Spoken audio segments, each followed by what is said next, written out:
இசைக்கே அரசனான நம்ம இளையராஜா அவர்கள் பார்த்தீங்கன்னா சிம்போனி முடிச்சாரோ இல்லையோ அதுக்கப்புறம் வெற்றிகளாக குவிஞ்சிட்டே வருது. அந்த வகையில் செப்டம்பர் 13 கடந்த ஞாயிற்றுக்கிழமை அரசு சார்பாக, அதாவது தமிழக அரசு சார்பாக நம்ம இசைஞானி இளையராஜா அவர்களுக்கு மிக பிரம்மாண்டமான ஒரு பாராட்டு விழா நடந்தது. அந்த பாராட்டு விழாவில் சூப்பர் ஸ்டார் அவர்கள், உலகநாயகன் அவர்கள், நம்ம முதல்வர் ஸ்டாலின் அவர்களும் பங்கெடுத்தாங்க. அவர்கள் மட்டும் கிடையாது, பல திரையுலக பிரபலங்களும் அரசியல் சார்ந்த மக்களும் பங்கெடுத்தாங்கன்றது குறிப்பிடத்தக்கது.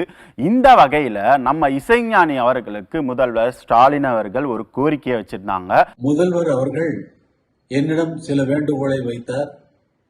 அதை சங்க தமிழ் பாடல்களை அவர் வரிசையா சொன்ன அந்த நூல்கள் எனக்கு கூட தெரியாது. 18 14 நூல்கள் அத்தனையையும் அவர் மனப்பாடமாக அல்ல, இயல்பாக அவர் சொன்னது எனக்கு மிகவும் வியப்பை அளித்தது. அதற்கு நான் இசையமைக்க வேண்டும் என்று அவர் சொன்னது, உங்களை தவிர வேறு யாரும் அதை செய்ய முடியாது என்று நான் நம்புகிறேன் என்று அவர் சொன்னது எனக்கு மேலும் மேலும் ஊக்கத்தை அளிக்கிறது.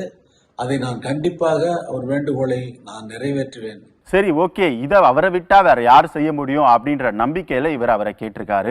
நம்ம இசைஞானி அவர்களும் நம்ம முதல்வர் அவர்களுக்கு பதில் சொல்ற விதமா இதை கண்டிப்பா நான் முயற்சி செய்கிறேன் அப்படின்னு சொன்னது மட்டும் கிடையாது, எதுக்கு இப்போ எனக்கு இந்த பாராட்டு விழா அப்படின்னு இந்த பாராட்டு விழா முடிச்ச உடனே ஒரு வீடியோ வெளியிட்டிருக்காங்க.